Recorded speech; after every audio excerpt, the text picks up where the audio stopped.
and then pulled off drones. That's even worse. You know, that's really bad because you're going to lose your main force and then lose a whole bunch of drones. So I mean, you really want to back up your workers with some military units, you know, so you can defend it. Otherwise, you're just going to get slaughtered. So, anyways, sorry, Gilutes. Sorry, Gilutes spawned as our orange Terran at the top 12 o'clock position. We have Horrible playing as Protoss this time at the 3 o'clock as our dark green guy. And apparently only him something. Only you what? I don't know. I just don't know. But yeah, they're close air positions. We'll see what these guys do. Looks like this pylon is super far super far back, so I don't believe it's for a wall. But I do want to point out that if you put your pylon a little bit closer to your nexus, you're going to actually gain like 30 minerals.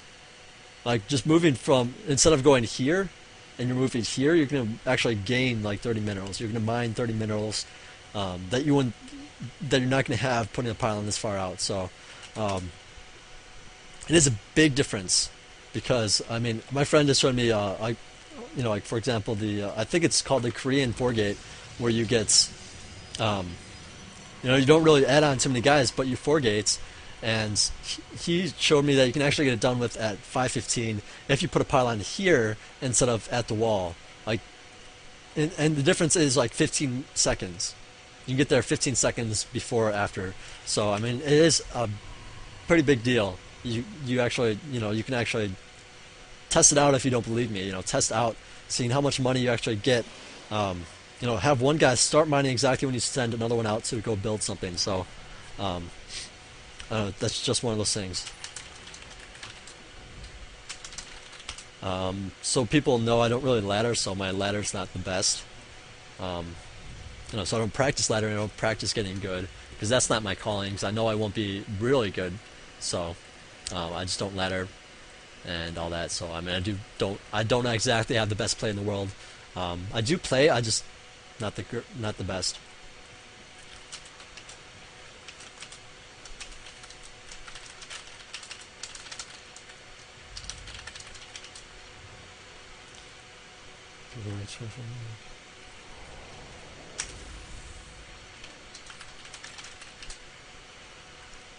Alright, so anyways, enough chats. People are just telling me how awesome I am, which is, it's fair, but you know, whatever. Anyways, Terran's adding on another barracks. He does have a tech lab finished. I'm not sure if he got the, whatchamacallit, the, cybernet, or, wow, that was the wrong word. Concussive shells. I'm not sure if he has the concussive shells yet. Probably not quite yet, but he's probably going to be getting it pretty soon. But he is adding on another barracks. He's probably going to be getting some good stuff with that as well. Maybe a reactor, maybe a tech lab. We'll find out when it does pop in there. Meanwhile, Protoss is kind of chrono boosting his cybernetics core. It doesn't look like he has a ton saved up on it. He chose to spend a little bit of it getting that sentry out, which is not the worst idea, you know, if you think your opponent is going to be pulling something. But since you do have a probe in his base and you're scouting him, it's kind of like you know what he's doing, you know that he's not going to be attacking, so there's no reason to chrono it out that fast. I mean, you don't really need it. So I mean, that's something you can cut out of your play. You don't have to worry about it. And it looks like Orange is adding on a reactor instead of a tech lab and all that stuff. So we'll see what oh, he's going to be going command center. So basically, if you're going to be going command center first, I mean soon like this, you cannot go tech. If you try to go tech and command center, you're not going to have enough units to deal with any kind of push early on. So I mean, you really got to worry about that. Meanwhile, it looks like Protoss is going to be going 5 gates. I think I saw him do this a couple games ago in a different Obs game. And I think I casted it, so it's probably there somewhere. But he does have 5 gates, so it's a 5-gate late push.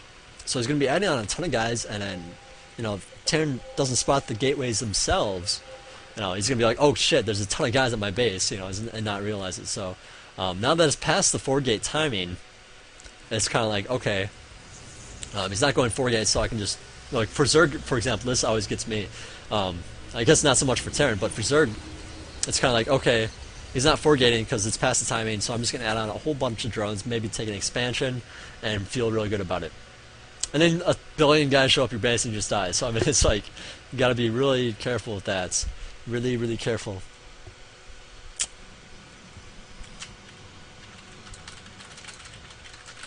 So yeah, I just want to clear this up. It's a late 5 gates. If you're going 5 gate, it should be later than 4 gate. This is actually a very good timing for it. I believe he called it the Kiwikaki 5 gates, which is totally cool because I mean it's like you just get up a ton of guys, and it's like it's not like a 4 gate where you got like a few guys and then you add on more and more guys. It's like no, you're waiting to build guys, and then you're attacking with this huge force that you don't actually see. So I mean, it's really strong. I've had it done to me. It's just really hard to deal with. So yeah. Anyways, Terran is gonna go back to his base apparently. Just too many sentries, too many Zaz. You know, he can force field the ramp all day long. It doesn't look like he has any sentries with that. I mean, stalkers with that, which is really curious to me. He definitely wants some stalkers against Terran. So otherwise, you have to get up some really good force fields. You know, because I mean, Zealots are really just there to absorb the damage. Terran can kite the Zealots all day long. Unless you get up some force fields, make it so they can't kite, can't run away at all, those Zealots are going to be useless. So we'll see how it goes when he gets in there. I believe the pylon, yep, the pylon's just going to go down now.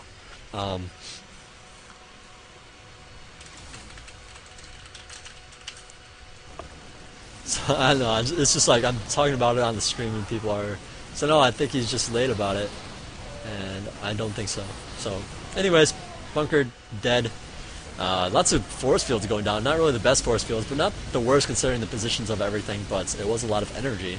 And actually, no, I take that back because it's all Zealots, no stalkers. That was terrible force fielding. It forced Terran or those Zealots to do nothing. They sat there and just took the damage. But he does add on some more Zealots, and there's a good force field. These Zealots are going to be able to do some actual damage now.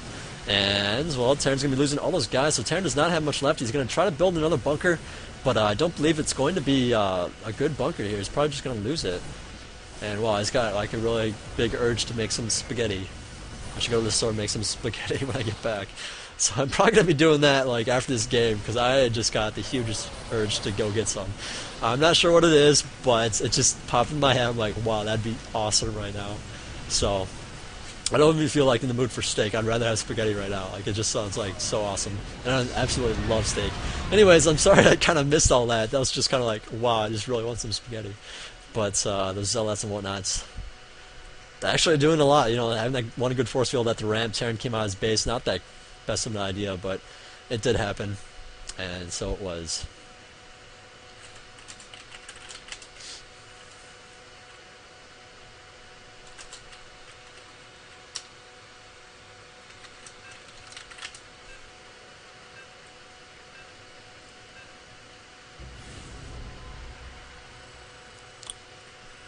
Quintas.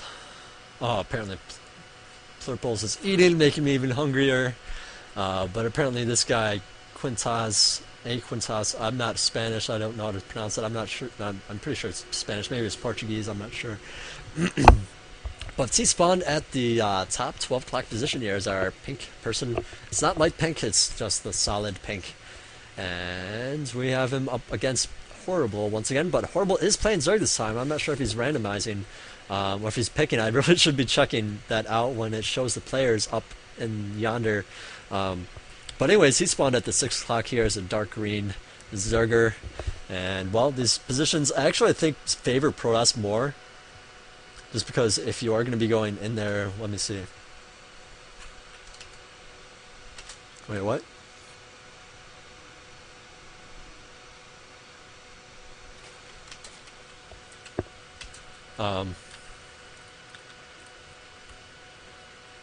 I'll just let them figure that out because I'm just having a brain fart like right now.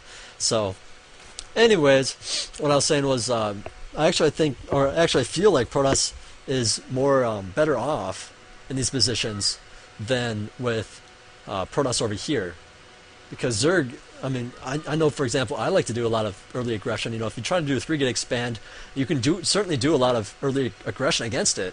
Get some roaches, some Zerglings and whatnot, bust in there, and all that good stuff. And it's really hard to defend this Protoss. You have to have, like, perfect force fields and whatnot. In these positions, however, it's much harder for Zerg to get roaches to that side of the map, all the way out yonder. Like this is how long it's taking me to scroll over here. So, of course I went kind of a loopy kind of way. I was trying to follow the path that would actually be able to actually be like down up here and then around here and then up here. But the scrolling's kind of weird because you can only go up, down, and sideways. So can't really go. Well, you can go diagonal, I guess, but whatever. Anyways, or wow, he's Terran.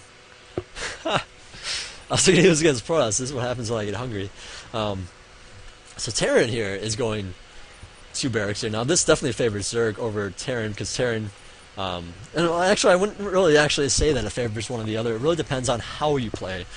For example, 2 barracks play, or 2 barracks aggressive play is not the best in these positions. And it looks like he's just going to be going Marines and Marauders. He's adding on the reactor now for that first barracks. That's why you get the refinery with 2 barracks. Otherwise, you just get Marines out of them. Don't build the refinery.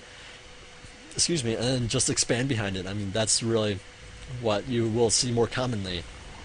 But with this Marine and Marauder, it's really something you don't really see anymore. Whoops. Just because Zerglings and Banelings are just so strong against it.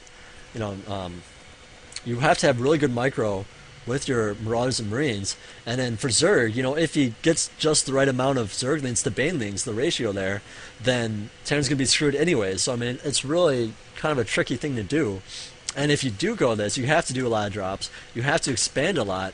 Whereas if you go tank, you have more of a, when you go mech as Terran, you can sit back a little bit because tanks are much better off. I mean, they are much more cost efficient, but it's harder to take extra expansions. So that's where the balance is. When you go Marines and Marauders and Infantry, you have to expand more because they die much more easily and whatnot. So you need more of them to actually deal enough damage. So, I mean, that's just the difference in the play.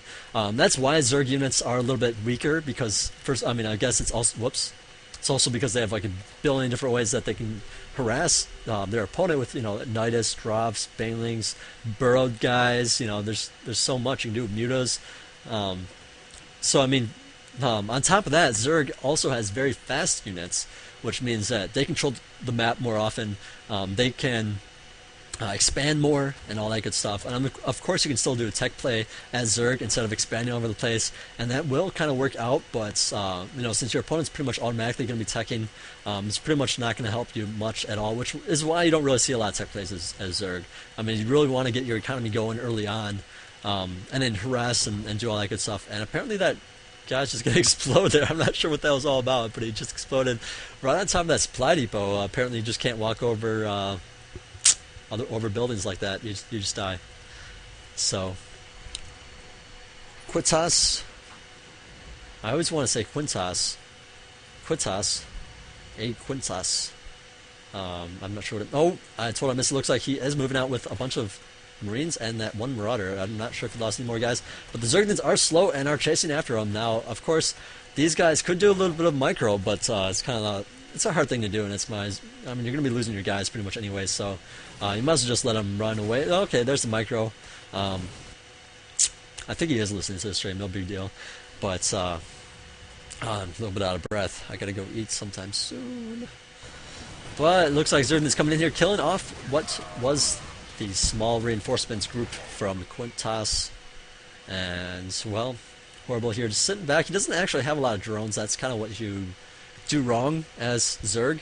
If you're switching from Protoss and Terran, if you're not used to Zerg, knowing when's the drone, when not to drone is a huge thing to try to grasp here because you're so used to just adding on units and SCVs. But it looks like he might be trying to bust in there. He does have a lot of SCVs, or I mean a lot of Zerglings, excuse me. But Terran has not expanded yet, so I mean I don't believe this is going to happen all that's well. And Terran still has that wall up there. He looks like he can't get that Hellion out to help out with this attack. So I mean Zerg actually might just bust in here. Now there's no SCVs to repair that bunker either. So I mean having the bunker down there is not really the best choice. But I mean, if you're going to be expanding, I mean I guess that's where you want to put it. You just gotta make sure you get the expansion going. Then he doesn't even have a command center finished yet, so I mean it's kind of like that bunker down there and that supply depot is just like a free kill for Zerg. So if Zerg just kept up with his attack, he really could be doing some more damage, but looks like he's just not having the best macro in the world. Definitely could be spewing some larva. There it goes. There's one in the main anyway. I guess none at the natural, but there is the attack in the front still going on, and there is a medevac out here now, so I mean these Marines are going to be safe, just going to be lifting off, going into that medevac, and now they're going to be repaired behind behind the safety of the wall there. And now he's gonna be doing the drop. Meanwhile, it looks like Horrible is going to be doing a Baneling drop. I mean, a Baneling bust here, but Terran is going to be adding on a bunker, so we'll see if that happens at a good time. But, well, this drop is moving out, and I believe Zerg does know about it. Yep, those roaches going right over that medevac. So if he's paying attention